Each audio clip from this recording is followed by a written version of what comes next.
నమస్కారం. ఈరోజు మనం ఒక చాలా ఆసక్తికరమైన అంశం గురించి మాట్లాడుకుందాం. నమస్కారం. కమ్మ సామాజిక వర్గం సాధించిన ప్రగతి, వాళ్ళ చరిత్ర, ఆ అభివృద్ధిని వాళ్ళు ఎలా నిలబెట్టుకుంటూ వస్తున్నారు, దాని వెనుకున్న వ్యవస్థలు, ఆ నిరంతరత, వీటి గురించి లోతుగా పరిశీలిద్దాం. అవును, తప్పకుండా.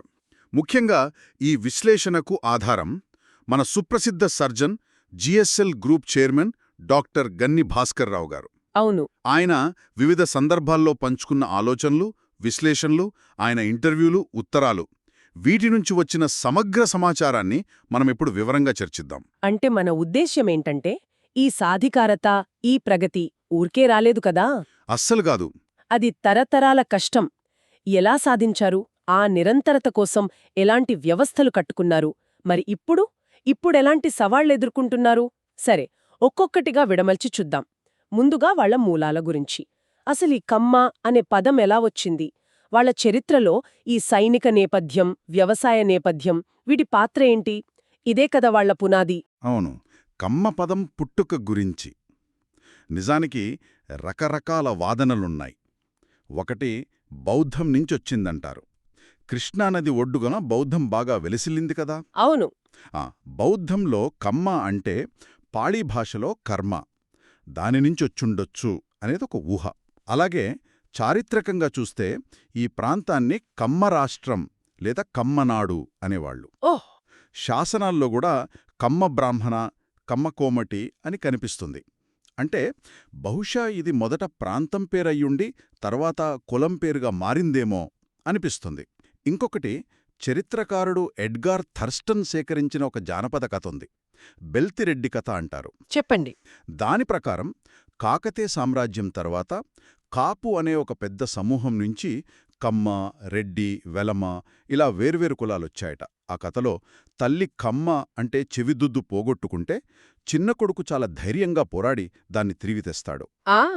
ఆ కొడుకు సంతానమే కమ్మవారు అయ్యారనే ఒక కథనం. ఇంకా మరో సిద్ధాంతమేంటంటే వీళ్ళు కంబోజా అనే పురాతన ఆర్య యోధుల తెగ నుంచి వలస వచ్చారని. అలాగా? అవును.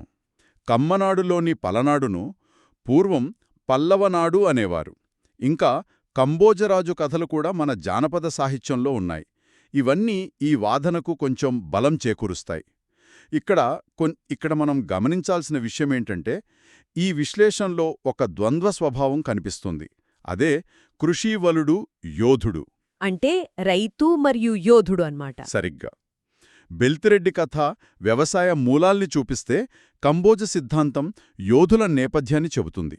ఇది వైరుధ్యం కాదు, బహుశా ఒక శక్తివంతమైన కలయికయేమో. నిజమే. సైనిక పటిమ వల్ల భూమిమీద అధికారం వస్తే వ్యవసాయ నైపుణ్యం ఆ భూమిని సారవంతం చేసి సంపదను సృష్టించింది. ఇదే వాళ్ల తొలి ఎదుగుదలకు పునాదయిందనమాట. అంటే కేవలం వ్యవసాయమే కాదు, ఈ యోధుల వారసత్వం కూడా వాళ్ల ఎదుగుదలలో చాలా కీలక పాత్ర పోషించింది. మరి ఈ సైనిక వారసత్వం గురించి కాకతీయుల కాలం నుంచి విజయనగరం వరకు వాళ్ల పాత్ర ఎలా ఉండేది కొంచెం వివరంగా చెప్తారా? తప్పకుండా. కాకతీయుల కాలంలో చూస్తే గన్నమంత్రి లేదా గన్నసేనాని, ముప్పిడి నాయకుడు ఇలాంటి వాళ్లు పెద్ద పెద్ద సైనిక పదవుల్లో ఉన్నారు. ఓ! గన్నమంత్రి అయితే వరంగల్ కోట కమాండర్, పైగా కళాపోషకుడు కూడా. తర్వాత 1323లో వరంగల్ పతనమైంది కదా. అవును. అప్పుడు ఢిల్లీ సుల్తాన్లకు వ్యతిరేకంగా ముసునూరి నాయకులు తిరుగుగాటు చేశారు. ప్రోలయ నాయకుడు, కాపయ నాయకుడు వాళ్లలోనూ వీరున్నారు. ఆ ముసునూరి పాలన పోయాక చాలామంది కమ్మయోధులు దక్షిణానికి వెళ్లారు, ముఖ్యంగా విజయనగర సామ్రాజ్యానికి. అక్కడ సైన్యానికి వాళ్ళొక బలమైన అండగా, ఒక బురుజుగా మారారట. విజయనగరంలో నాయక వ్యవస్థ ఉండేది కదా, అంటే గవర్నర్లులాగా. అవును. ప్రాంతీయ పాలన, సైనిక బాధ్యతలు రెండూ చూసుకునేవాళ్లు. అవును, విన్నాను. ఆ వ్యవస్థలో పెమ్మసాని, రావెల, సూర్యదేవర ఇలాంటి కమ్మ వంశాల వాళ్లు మంత్రులుగా, సేనాధిపతులుగా, గవర్నర్లుగా చాలా కీలక పాత్ర పోషించారు. ఉదాహరణకి పెమ్మసాని రామలింగనాయుడు, ఈయన శ్రీకృష్ణదేవరాయల ముఖ్య సేనాధిపతి. ఓ, గొప్ప యోధుడు కదా. అవును. రాయచూరు యుద్ధంలో గెలుపునకు ఈయనే కీలకమంటారు. పోర్చుగీస్ చరిత్రకారుడు నూనిజ్ తన పుస్తకంలో ఈయన్ని కామనాయక్ అని కూడా రాశాడు. ఈ సైనిక పనులు, ఈ పాలనా బాధ్యతల వల్లే వాళ్ల తొలి వలసలు మొదలయ్యాయి. మొదట కమ్మనాడు నుంచి రాయలసీమకు, తర్వాత తమిళ ప్రాంతాలకు. ముఖ్యంగా 1565లో తల్లికోట యుద్ధం తర్వాత. అదే విజయనగర పతనానికి కారణమైన యుద్ధం. అవును. ఆ యుద్ధం తర్వాత చాలా కమ్మనాయక కుటుంబాలు మదురై, తంజావూరు రాజుల దగ్గర సేవకు చేరారు. అలా తమిళనాడులో నాయకర్, నాయుడు బిరుదులతో స్థిరపడిపోయారు. ఇప్పటికీ తమిళనాడులో ఇళయరసనదల్, కురువీకులం లాంటి జమీందారీలు వాళ్లు ఈ వలస వెళ్లిన కమ్ము కుటుంబాల వాళ్లే. అంటే వ్యవసాయం, సైనిక వారసత్వం ఈ రెండు వాళ్ల పునాది అని అర్థమైంది. మరి ఈ పునాది నుంచి ఆధునిక రంగాలకు, ముఖ్యంగా వ్యాపారం, పరిశ్రమలు, వీటిలోకి వాళ్లు ఎలా విస్తరించగలిగారు? వాళ్ల గమనశీలత వెనుక ఉన్న డ్రైవింగ్ ఫోర్సెస్ ఏంటి? ఇక్కడే అసలు కథ మొదలవుతుంది. అవును. బ్రిటిష్ వాళ్ల కాలంలో ముఖ్యాల, చల్లపల్లి లాంటి కమ్మ జమీందారీలు వాళ్లు ఆధునిక విద్యను, మంచి వ్యవసాయ పద్ధతులను బాగా ప్రోత్సహించారు. సరే, వాళ్ల విజయానికి ఒక ముఖ్య కారణం ఏంటంటే శ్రమ గౌరవం. అంటే భూస్వాములైనా సరే అవసరమైతే పొలంలోకి దిగి పనిచేయడానికి వెనకాడేవాళ్లు కాదట. ఓ, ఇది ఆసక్తికరంగా ఉంది. అవును. దీనివల్ల వాళ్లు ఒకేసారి విద్యలో బ్రాహ్మణులతో, వ్యాపారంలో వైశ్యులతో, వ్యవసాయంలో కాపులతో ఇలా అందరితో పోటీపడ్డారని కొందరంటారు. ఇంకా లోతుగా చూస్తే వ్యవసాయం నుంచి వచ్చిన అదనపు డబ్బు అంటే అగ్రేరియన్ సర్ప్లస్ అంటాం కదా, అవును, దాని వాళ్లు చాలా తెలివిగా వేరే రంగాల్లో పెట్టుబడిగా పెట్టారు. దీనికి 1930లలో వచ్చిన ప్రపంచ ఆర్థిక మాంద్యం కూడా ఒక రకంగా కారణమైంది. ఎలా? ఆ టైంలో గ్రామాల్లో అప్పులిచ్చే వ్యవస్థ అంటే రూరల్ క్రెడిట్ మార్కెట్ దెబ్బతింది. దాంతో వాళ్లు తమ డబ్బు పెట్టడానికి కొత్త దారులు వెతికారు. అలా సినిమా రంగంలోకొచ్చారు. ఉదాహరణకు 1938లో సారథి ఫిల్మ్స్ చల్లపల్లి రాజాగారి భాగస్వామ్యంతో మొదలైంది. ఓ, అంత పాతదా? అవును. ఆ తర్వాతే ఎల్వి ప్రసాద్ గారు, ఎన్టీఆర్ గారు, ఏఎన్ఆర్ గారు, డి రామానాయుడు గారు ఇలాంటి వాళ్లంతా వచ్చారు. వీళ్లల్లో చాలామంది వెనుక వ్యవసాయ నేపథ్యం ఉంది. అలాగే హోటల్ రంగం కూడా. కోయంబత్తూరులో అన్నపూర్ణ గ్రూప్ ఉంది కదా, దాని వ్యవస్థాపకులు దామోదరస్వామి నాయుడు గారు. ఆయన కూడా కమ్మవారే. మరి 1983లో ఎన్టీ రామారావు గారు ముఖ్యమంత్రి అవ్వటం, అది వాళ్ల విస్తరణ మీద ఎలాంటి ప్రభావం చూపింది? అది కేవలం రాజకీయ మార్పేనా, లేక ఇంకేమైనా ఉందా? అది కేవలం రాజకీయ మార్పు కాదు. అదొక బలమైన సామాజిక ఆర్థిక మార్పుగా చూడాలి. స్వాతంత్ర్యం తర్వాత మొదటిసారి కమ్మ సామాజిక వర్గానికి చెందిన వ్యక్తి సీఎం అవ్వటం, అది ఆ వర్గంలో ఒక రకమైన అపారమైన కాన్ఫిడెన్స్ ఇచ్చింది. సాధికారత భావన పెంచింది. నిజమే. దీనివల్ల కోస్తా ప్రాంతాల నుంచి హైదరాబాదుకు పెద్ద ఎత్తున వలసలు పెరిగాయి. కొత్త వ్యాపారాలు, పరిశ్రమలు పెట్టడానికి ముందుకొచ్చారు. వాళ్లకున్న ఆర్థిక శక్తికి రాజకీయ అధికారం కూడా తోడైందన్నమాట. ఒక ముఖ్యమైన ఉదాహరణ చెప్తాను. అమెరికా నుంచి అప్పుడే తిరిగొచ్చిన మొదటి తరం కమ్మ డాక్టర్లు. వాళ్లు ఎన్టీఆర్ గారి ప్రోత్సాహంతో హైదరాబాదులో ప్రైవేట్ హాస్పిటల్స్ రంగంలో పెద్ద ఎత్తున పెట్టుబడులు పెట్టారు. ఓహ్, అవునా? అవును. దీని ఫలితమేంటంటే ఆరోగ్యం, విద్య, ఐటీ లాంటి రంగాల్లో కార్పొరేటీకరణ అనేది. మన దేశంలో 1991లో సరళీకరణ వచ్చాక మొదలైంది అంటారు గదా, కానీ ఆంధ్రప్రదేశ్లో అంతకంటే ముందే కమ్మ పారిశ్రామికవేత్తల ద్వారా మొదలైందని చెప్పొచ్చు. అంటే దీన్ని పెద్ద చిత్రంలో చూస్తే వాళ్ల గమనశీలత అంటే కేవలం కష్టపడి పనిచేయడం కాదు, అది వ్యూహాత్మక చురుకుదనం, స్ట్రాటజిక్ ఎజిలిటీ. అంటే పరిస్థితులకు తగ్గట్టుగా వ్యూహాలు మార్చుకోవడం. చూడండి, 1930ల సంక్షోభం వాళ్లని సినిమా వైపు నడిపింది. అదొక రకంగా రిస్క్ తగ్గించుకోవడం. అవును. అలాగే 1983లో ఎన్టీఆర్ గారు గెలవటమో ఒక అవకాశం. అది వాళ్లను హైదరాబాదు లాంటి చోటికి ఆకర్షించింది. ఇది అవకాశాన్ని అందిపుచ్చుకోవటం. మరి ఈ గమనశీలత, ఇది కేవలం హైదరాబాద్ వరకేనా, లేక ప్రపంచవ్యాప్తంగా, ముఖ్యంగా అమెరికా లాంటి దేశాలకు కూడా విస్తరించిందా? లేదు, హైదరాబాదుతో ఆగలేదు. ప్రపంచవ్యాప్తంగా, ముఖ్యంగా అమెరికాకు ఇది బాగా విస్తరించింది. దీనికి కారణాలు చాలా ఉన్నాయి. ఒకటి, కోస్తాంధ్రాలో చదువుకునే అవకాశాలు బాగుండటం. అవును. 2, పై చదువులకు పంపించగల ఆర్థిక స్థోమత ఉండటం. 3, కుటుంబాల నుంచి ప్రోత్సాహం. దీనికి తోడు 1990లలో ఐటీ బూమ్ వచ్చింది గదా. అవును, ఐటీ విప్లవం. అది ఈ వలసలకు ఇంకా ఊపినిచ్చింది. ఇది ప్రధానంగా స్కిల్ బేస్డ్ ఆపర్చునిటీ. వాళ్ల చదువు, టెక్నికల్ స్కిల్స్ వాళ్లను పెద్ద సంఖ్యలో అమెరికాకు తీసుకెళ్లాయి. అంటే వ్యక్తిగత విజయాలే కాదు, వాళ్లు సామూహికంగా ఎదగడానికి, ఆ ప్రగతి కంటిన్యూ అవ్వడానికి బలమైన వ్యవస్థలను కూడా కట్టుకున్నారన్నమాట. ఇందులో విద్య పాత్రేంటి? ఆ వ్యవస్థల నిర్మాణమెలా జరిగింది? ఖచ్చితంగా 20వ శతాబ్దం మొదట్లోనే వాళ్లు విద్య ప్రాముఖ్యతను గుర్తించారు.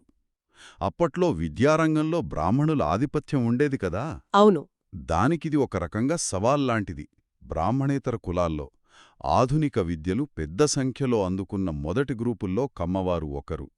లెక్కలు చూస్తే 1901లో వాళ్ల అక్షరాస్యత 4.8% ఉంటే 1921కి 13.6% అయ్యింది. ఇది అప్పటి రెడ్లు, కాపుల కంటే ఎక్కువ. ఓ గ్రేట్. కమ్మ జమీందార్లు, డబ్బున్న రైతులు స్కూళ్లు కట్టించడం, లైబ్రరీలు పెట్టించడం ద్వారా విద్యను బాగా ప్రోత్సహించారు. ఒక్క గుంటూరు జిల్లాలోనే 10 ఏళ్లలో 130 హైస్కూళ్లు వాళ్ల చొరవతో వచ్చాయట. ఈ విద్యా చైతన్యానికి సంస్కరణ ఉద్యమాలు, ఆత్మగౌరవ పోరాటాలు కూడా తోడయ్యాయి. ముఖ్యంగా త్రిపురనేని రామస్వామి చౌదరి గారు. అవును, ఆయన గురించి విన్నాం. ఆయన బ్రాహ్మణేతర ఉద్యమానికి, హేతువాదానికి, కుల వ్యవస్థలోని ఏటతాళ్వలకు వ్యతిరేక పోరాటానికి ఒక సింబల్ లాంటివారు. చిన్నప్పుడు శూద్రుడని సంస్కృతం చెప్పనన్నారట. అదే ఆయనలో ఆ పోరాట స్ఫూర్తిని రగిలించిందంటారు. ఈ నేపథ్యంలోనే మనం 100 ఏళ్ల కమ్మ హాస్టళ్లు గురించి వింటాం. వాటి ప్రాముఖ్యత ఏంటి? అవి కేవలం ఉండటానికి వసతి మాత్రమేనా, లేక అంతకు మించిన పాత్ర ఉందా? అవి కేవలం బిల్డింగులు కాదు. వాటిని గ్రామీణ ప్రాంతాల్లోని టాలెంట్ని, పట్టణాల్లోని చదువు అవకాశాలతో కలిపిన సోషల్ మొబిలిటీకి నిచ్చెనలు అనొచ్చు.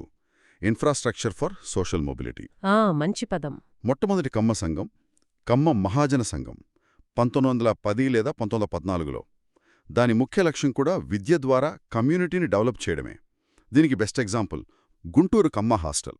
మొన్న 100 ఏళ్ల పండుగ కూడా చేసుకున్నారు. అవును. మాచర్ల దగ్గర ఒక ఊరావిడ, శ్రీమతి శాకమూరి లక్ష్మీదేవమ్మగారు, గుంటూరులో బసకు ఇబ్బంది పడుతున్న వాళ్ల కోసం స్థలం కొని ఒక కమ్మ సత్రం కట్టించారు. ఆ తర్వాత ఊళ్ల నుంచి గుంటూరుకు చదువుకోవడానికి వచ్చే కమ్మపిల్లల కష్టాలు చూసి జాగర్లమూడి కుప్పుస్వామి చౌదరి, జంపాల వెంకటేశం లాంటి పెద్దలు ఆవిడ కుటుంబాన్ని ఒప్పించి 1923లో ఆ సత్రాన్ని కమ్మ హాస్టల్గా మార్చారు. అంటే ముఖ్య ఉద్దేశ్యం పేద గ్రామీణ విద్యార్థులకు పట్టణాల్లో చదువు అందుబాటులోకి తీయటం. గుమ్మడి వెంకటేశ్వరరావు గారు, యలవర్తి నాయుడమ్మగారు, ఇలా ఎంతోమంది పెద్దవాళ్లు అక్కడ చదువుకున్నవాళ్లే. ఈ స్పిరిట్ ఇంకా కొనసాగుతోంది. ఖమ్మంలో 1937 నుంచి హాస్టలుంది. విజయవాడలో 2017లో పేద కమ్మ అమ్మాయిల కోసం హాస్టల్ పెట్టారు. ఇదంతా ఆ నిరంతరతకు నిదర్శనం. మరి ఈ సంస్థాగత నిర్మాణం, ఇది ఇండియా దాటి ముఖ్యంగా అమెరికాకు ఎలా వెళ్ళింది? ఇక్కడే కుల మూలధనం లేదా క్యాస్ట్ క్యాపిటల్ అనే మాట వింటున్నాం. దాని అర్థమేంటి? అదెలా పనిచేసింది? అమెరికాలో సెటిలైన కమ్మవాళ్లు వాళ్ల అభివృద్ధికి కులమూలధనం అనే ఒక సోషల్ రిసోర్స్ని బాగా వాడుకున్నారని విశ్లేషకులంటారు. అంటే ఇది కంటికి కనిపించని ఒక నెట్వర్క్, సామాజిక సాంస్కృతిక బంధుత్వాల నెట్వర్క్ అన్నమాట. కొత్తగా అమెరికా వెళ్లిన వాళ్లకు ఉద్యోగాలు వెతకడంలో, ఉండటానికి చోటు చూసుకోవడంలో, ముఖ్యంగా కమ్మవాళ్లు నడిపే ఐటీ కన్సల్టింగ్ కంపెనీల్లో ఈ నెట్వర్క్ బాగా హెల్ప్ చేసింది. దీనికి 2 ముఖ్యమైన సంస్థాగత రూపాలు కనిపిస్తాయి. ఒకటి TANA, TNAN, Telugu association of North America, 1977లో పెట్టారు. అవును, చాలా పెద్ద సంస్థ కదా. అవును, నార్త్ అమెరికాలో ఉన్న ఇండో అమెరికన్ సంస్థల్లో ఇదే పాతది, పెద్దది. ఇది అందరి తెలుగువాళ్ల కోసం పనిచేస్తుంది. వాళ్ల తానా ఫౌండేషన్ ద్వారా ఇండియాలో చాలా సేవా కార్యక్రమాలు చేస్తారు. స్కూల్స్, లైబ్రరీలు, స్కాలర్షిప్స్, కంటి క్యాంపులు, ఇలా చాలా. టీమ్ స్క్వేర్ అని ఎమర్జెన్సీ హెల్ప్ కూడా చేస్తారు. మరి రెండోది నాక్స్, NAKS, నార్త్ అమెరికన్ కమ్మ సంఘం. ఇది స్పెసిఫిక్గా కమ్మ కమ్యూనిటీ కోసం, వాళ్ల మధ్య ఐక్యత పెంచడం, కల్చర్ని కాపాడుకోవడం వాళ్ల లక్ష్యాలు. సభ్యులకు మ్యాట్రిమోనియల్ సర్వీసులు, జాబ్స్ పోర్టల్, బిజినెస్ డైరెక్టరీ లాంటివి అందిస్తారు. అయితే ఈ అమెరికా ఎన్ఆర్ఐల దాతృత్వానికి 100 ఏళ్ల క్రితం హాస్టళ్లు కట్టిన వాళ్ల దాతృత్వానికి ఏమైనా తేడా ఉందా? ఉంది. దీన్ని మోడర్న్ ప్రొఫెషనలైజ్డ్ ఫిలాంథ్రపీ అనొచ్చు. వృత్తి నైపుణ్యంతో కూడిన దాతృత్వం. అంటే వీళ్ళిచ్చే విరాళాల్లో కూడా మెరిట్, ఎఫిషియన్సీ లాంటి వాటికి ప్రాధాన్యతిస్తారు. పాతకాలపు దానంలా కాకుండా ఎడ్యుకేషన్, రూరల్ డెవలప్మెంట్ లాంటి ఉపయోగపడే ఫలితాలు కొలవగడే రంగాల్లో విరాళమిస్తారు. ముఖ్యంగా టాలెంటున్న పేద పెన్నలకు స్కాలర్షిప్లు ఇవ్వడం మీద ఫోకస్ చేస్తారు. ఇది వాళ్ళ ప్రొఫెషనల్ బ్యాక్గ్రౌండ్, ఐటీ, మెడిసిన్ లాంటివిని చూపిస్తుంది. మొత్తం ఈ ఎనాలిసిస్ని కలిపి చూస్తే ఒక స్పష్టమైన 3 దశల స్వీయ నిరంతర చక్రం కనిపిస్తుంది. Self sustaining loop. అదెలా? 1. స్థానిక స్థాయిలో కట్టిన ఇన్ఫ్రాస్ట్రక్చర్, ఉదాహరణకు గుంటూరు హాస్టల్. 2. ప్రపంచవ్యాప్తంగా ఉన్న నెట్వర్క్లు, ఉదాహరణకు తానానాక్స్ జాబ్ పోర్టల్. 3. ఈ నెట్వర్క్ల ద్వారా వచ్చే ఇంటర్నేషనల్ క్యాపిటల్, అంటే ఎన్ఆర్ఐల దాతృత్వం లేదా కులమూలధనం. అర్థమైంది. ఊరికే ఒక ఉదాహరణ చెప్తున్నా. 1923లో హాస్టల్ ఒక అబ్బాయి చదువుకు హెల్ప్ చేస్తే 1993లో ఆ అబ్బాయి మనవడు అమెరికా వెళ్ళడానికి, అక్కడ కులమూలధనంతో జాబ్ తెచ్చుకోవడానికి, 2023లో ఆ ఎన్ఆర్ఐ తిరిగి తన కమ్యూనిటీకి డొనేట్ చేయడానికి ఈ మొత్తం వ్యవస్థ ఉపయోగపడి ఉండొచ్చు. ఇంత పటిష్టంగా, ఇంత ఆర్గనైజ్డ్గా అభివృద్ధి చెందినప్పటికీ ఇప్పుడేమైనా సవాళ్లు ఎదుర్కొంటున్నారా? మొత్తంగా దీని సారాంశం ఏంటి? ఎంత సక్సెస్ఫుల్ సిస్టమ్ అయినా సరే దానికి కంటిన్యూస్ సెల్ఫ్ రిఫ్లెక్షన్, మార్పు అవసరం. సాధికారత నిలబడాలంటే అది కంపల్సరీ. మొదటి ఛాలెంజ్, ఈ సంస్థలు, ముఖ్యంగా హాస్టల్స్ లాంటివి, కేవలం డొనేషన్ల మీదే ఎక్కువగా ఆధారపడటం. అవును, అది రిస్కే కదా. కరెక్ట్. అవి సెల్ఫ్ సస్టైనబిలిటీ మోడల్స్ని ఇంకా డెవలప్ చేసుకోవాలి. అంటే కేవలం విరాళాల మీదే ఆధారపడటం లాంగ్ రన్లో ప్రమాదం. ఆధునిక నాన్ ప్రాఫిట్ మోడల్స్ ఉంటాయి కదా, అంటే సోషల్ ఎంటర్ప్రైజ్ లాగా అందించే సేవలకు కొంచెం ఫీజు తీసుకోవడం, లేదా ఆస్తుల్ని అద్దెకిచ్చి డబ్బు సంపాదించడం, ఎండోమెంట్ ఫండ్స్ క్రియేట్ చేసి దానిమీద వచ్చే వడ్డీతో పనులు చేయడం, ఇలాంటివి ఆలోచించాలి. మన ఎస్హెచ్జీలు, స్వయం సహాయక బృందాలు సక్సెస్ అయ్యాయి కదా, ఆ మోడల్ కూడా కొంత ఇన్స్పిరేషన్ ఇవ్వచ్చు. ఇక డాక్టర్ గన్నీ భాస్కర్రావు గారి విశ్లేషణలో అక్షయపాత్రకు మురికి మచ్చలు అన్నారు. దానర్థమేంటి? వ్యక్తిగత ఈగోలు, అభిప్రాయ భేదాలు ఇలాంటివా? అవి ఎలా ఎఫెక్ట్ చేస్తున్నాయి? అవును, సరిగ్గా అదే పాయింట్. ఆయన మాటల్లో చెప్పాలంటే చిన్న చిన్న అభిప్రాయ భేదాలు, మనుషుల ఈగోలు, ఇవి మంచి ప్లాన్స్ అమలవ్వడానికి కూడా అడ్డుపడుతున్నాయని ఆయన బాధపడ్డారు. అంతేకాదు, ఇలాంటివి బయట సమాజంలో మొత్తం కమ్యూనిటీ మీద నెగటివ్ ఒపీనియన్, అనుమానాలు పెంచుతున్నాయని కూడా ఆయన అన్నారు. కొన్ని ఉదాహరణలు చూస్తే పొలిటికల్గా ఒక పార్టీకి సపోర్ట్ చేస్తున్నారని విమర్శలు రావడం. అమరావతి ఉద్యమం ఉందనుకోండి, అవును, అది రైతులందరి సమస్యగా కాకుండా కొన్ని మీడియా ఛానల్స్ పేర్లు చెప్పారు, ఏబిఎన్, ఈటీవీ, టీవీ5. ప్రచారం వల్ల అది కేవలం కమ్మవారి సమస్యగా కనిపిస్తోందని విమర్శ వచ్చింది. అలాగే చంద్రబాబు నాయుడు గారి అరెస్టు తర్వాత జరిగిన నిరసనలు కూడా మెయిన్గా కమ్మవాళ్లే చేశారు అనిపించడం, ఇదంతా ఒక రకమైన సెపరేషన్ ఫీలింగ్ పెంచుతోందని కొందరు అభిప్రాయం. అలాగే ఆ మధ్య జరిగిన ఆత్మగౌరవ సభ ఇన్విటేషన్లో మన జాతి గౌరవం కోసం, మన మనుగడ కోసం అని కేవలం తమ కులం వాళ్లకే పిలవడం, ఇది వేరే కులాల నుంచి వ్యతిరేకతను, కొంత హేళనను ఎదుర్కొంది. మేము పాలకవర్గం, యాచకవర్గం కాదు లాంటి స్టేట్మెంట్లు కూడా కొన్నిసార్లు ఆధిపత్య ధోరణిగా, ఈగోగా కనిపించాయి.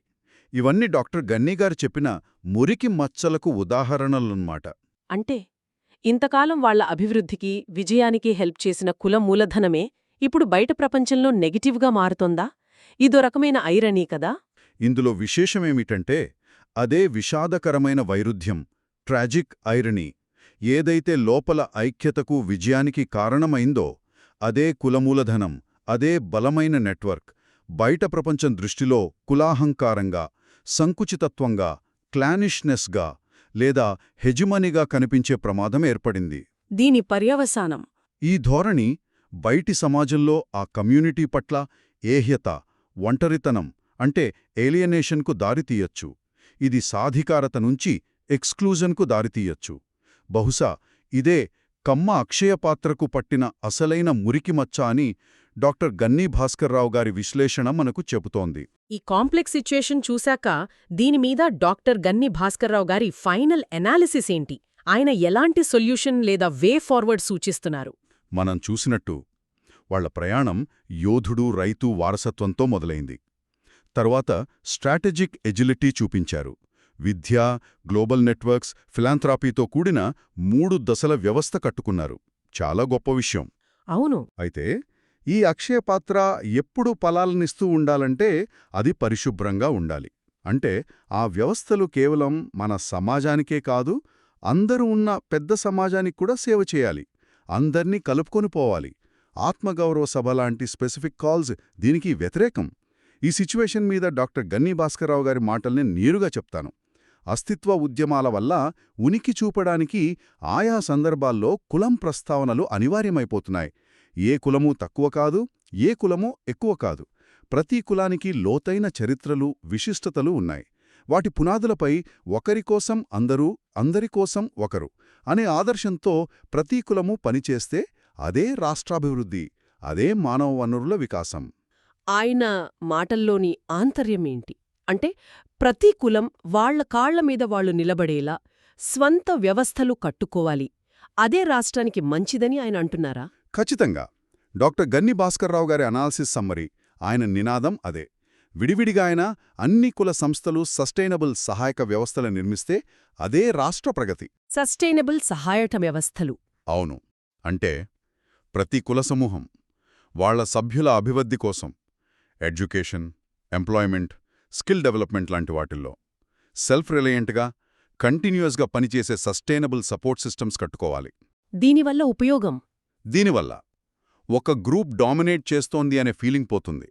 అదే సమయంలో ప్రతి గ్రూప్ డెవలప్ అవడం వల్ల మొత్తం సమాజం, మొత్తం రాష్ట్రం డెవలప్ అవుతుంది. ఇదే ఏ రాష్ట్ర ప్రగతికైనా సరైన దారి అని ఆయన గట్టిగా నమ్ముతున్నారు. ఆయన దృష్టిలో ఇదే నవ్యాంధ్రప్రదేశ్ నిర్మాణం. మరి ఆ పరిశుభ్రతను, ఆ బ్రాడ్ మైండెడ్నెస్ని ఎలా కాపాడుకోవాలి?